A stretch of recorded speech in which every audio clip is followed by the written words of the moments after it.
Hi, I'm going to go through my favorite makeup brushes. These are the ones that I use on myself every day. They are different from the ones that I use in my kit. So I'm going to get started with the face brushes. This is my foundation brush. I like to use a big one because then you can get your face done quicker. So this one, I put some foundation on the back of my hand, dip it in, and then press it all over my face. I can get my foundation done very fast with this one. The only drawback I think with ones that are really firm and are quite compact is that they are a pain to clean. But I'll go into that on how to clean your brushes at the end of the video. So yeah, this one's actually by a company called Rodale. You can't get it in Australia. One that you can get is one by Real Techniques. So it's kind of similar. You do the similar technique because it's really compact. Kind of press it in, dab it on your face, do some strokes if you want to around the chin. I don't think you need to go in kind of circular motions with the foundation. Just press it in. Get the foundation on your face. That's pretty much what these brushes need to do. There are other makeup brushes out there that you have probably seen, maybe something like this, but in a larger version. I just think they're a bit flimsy and take too much faff. So that's why I like these ones better. Then after my foundation is done, I like to go in and do any detailed work. So that usually is maybe with a concealer, or I go in and blur out any of the lines that the foundation brush might have caused. So I love these brushes. These are absolutely fantastic. This is the Real Technique. I believe they're called the setting brush. Right, they're really lovely and tapered. So you can really get in underneath the eyes, around the eyebrow, or buff out anything else. So I have one to buff out anything that I need to and for detailed work.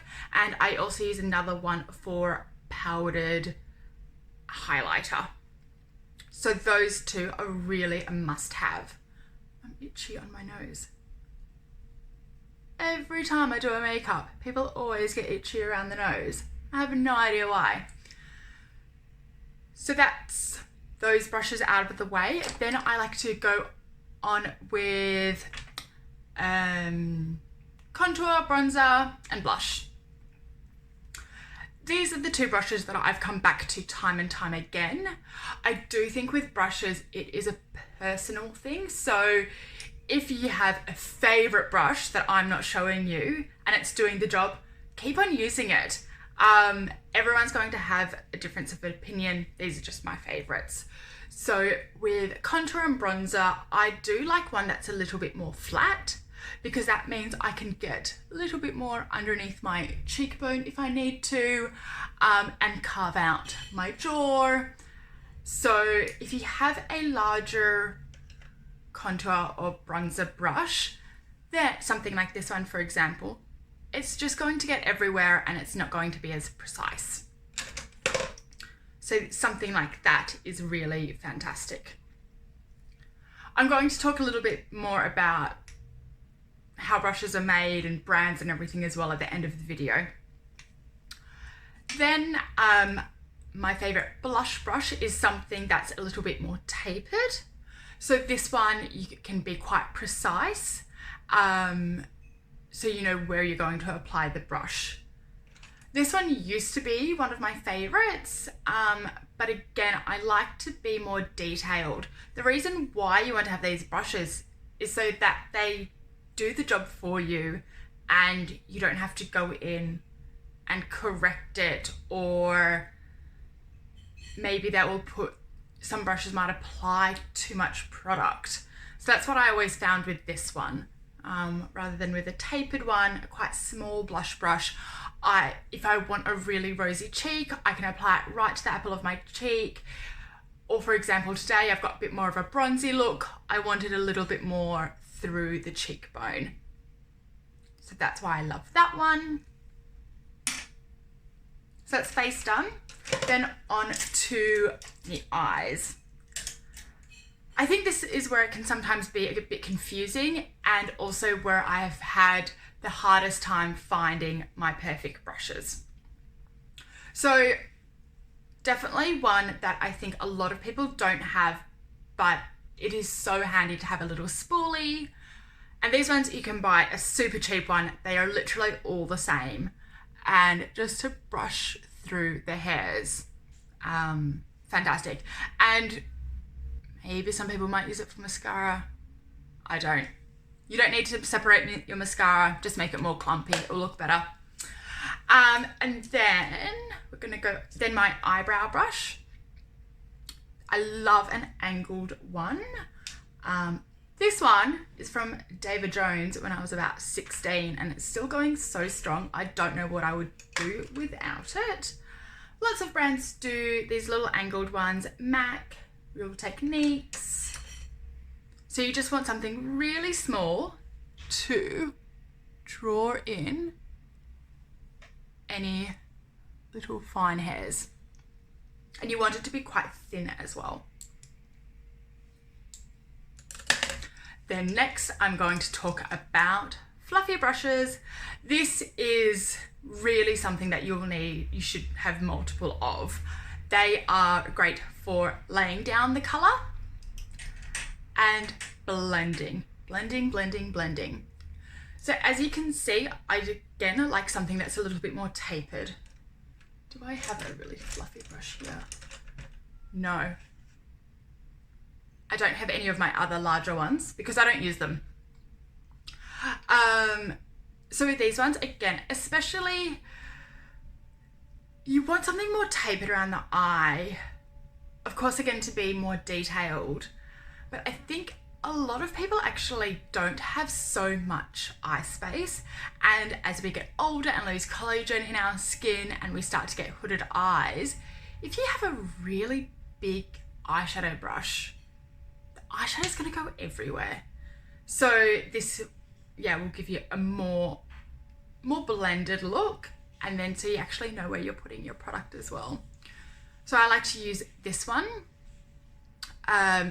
straight through the globe line to blend everything out, and also to lay down any colors across the eyelid, especially if you just need that wash of color, throw it on.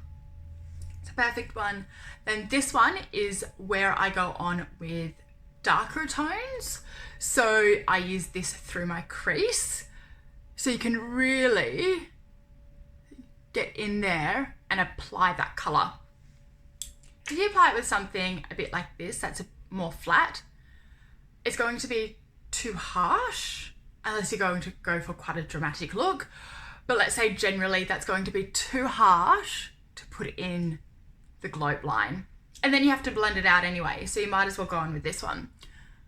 So you can see if I take this into my globe line, it's going to be blended and I'm going to get definition. If I went on with this one, you can kind of see the brush is taking over my whole eyelid. And for those that know me, know that I actually have quite a decent amount of eyelid space to have lots of different colors on.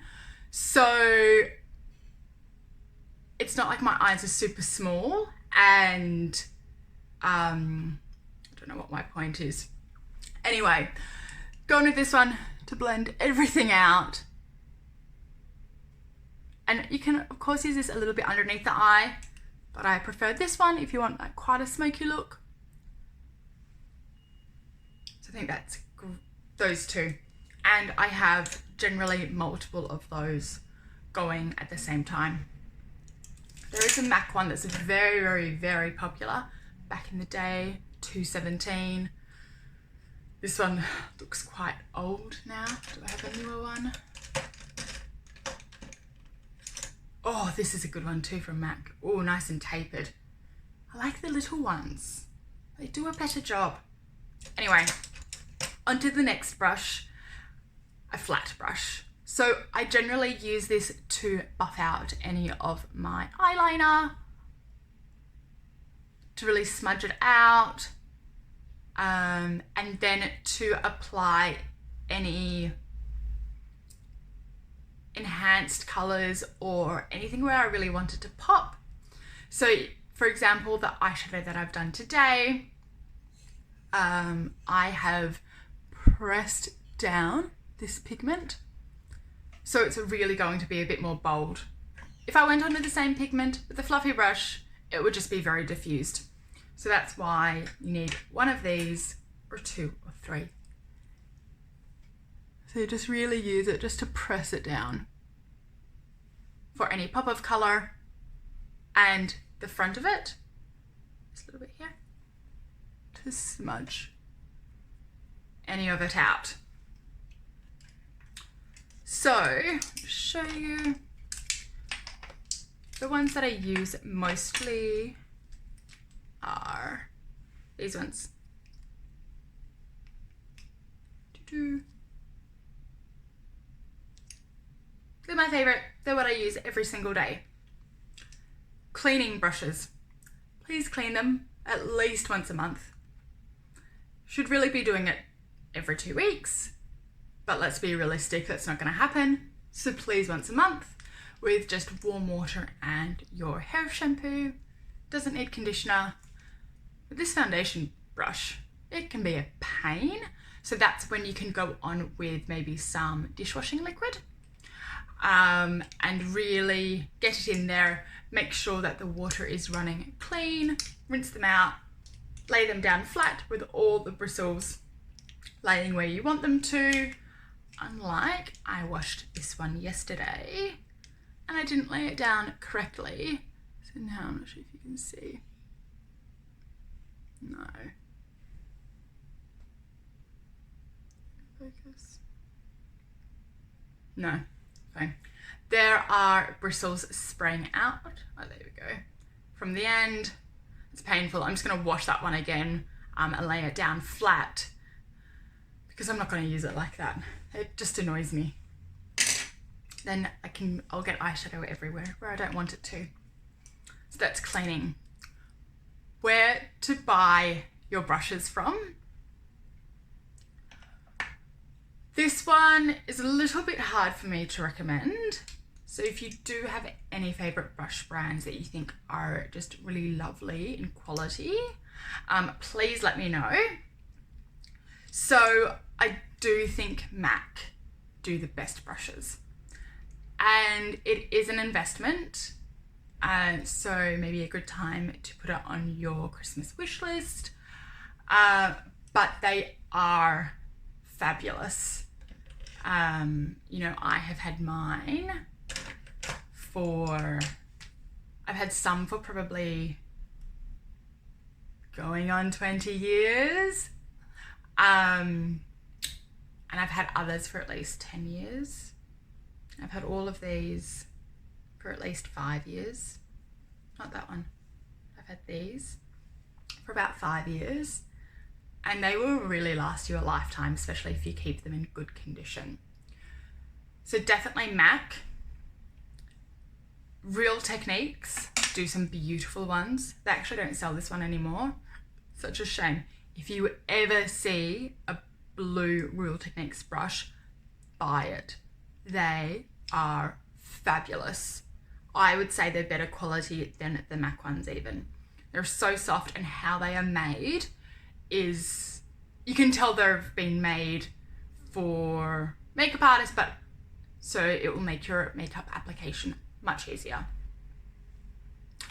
Otherwise, Real Techniques, which is sold in Priceline, do really great little sets.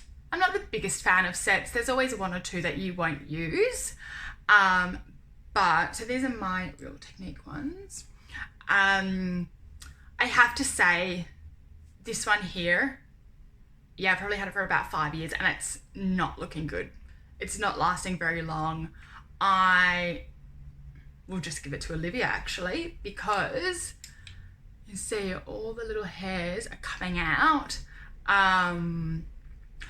But what this is good for, yeah, it will last you 5 years, so it's a pretty long time. but also it will let you experiment with brushes that you like and figure out what you don't like as well. So I think they are great, a great starter kit if you're looking into buying some new brushes. I'm trying to think of any other makeup brands. There is a beautiful makeup brand called My Kit Co, which is owned by a really, really fabulous makeup artist, James McCoy, and his makeup brushes are absolutely phenomenal. So if you want to know more about that brand, just message me and I will let you know which ones you should get. Then, so as you can see with all these makeup brushes, they all have different colors. Back in the day, all the good makeup brushes were made from natural fibers, which are these ones here. Now, not so much. Most companies have gone so that they're all synthetic fibers, like these ones. With the technology today, you don't need to worry about natural or synthetic fibers. So this one here, the black is natural hair and the white is synthetic hair. It used to be that synthetic hair was better for creams, but like I said, don't worry about it. If you like the shape of the brush and it feels soft, that's generally all that matters. Mainly the shape. Don't even worry too much if it feels soft, because once you use it, it should be okay. And you want it to keep its shape. So that all has to do with how it's molded and the quality of the brushes. So yeah, hopefully that has cleared up a couple of things for you, and let me know if you have any questions.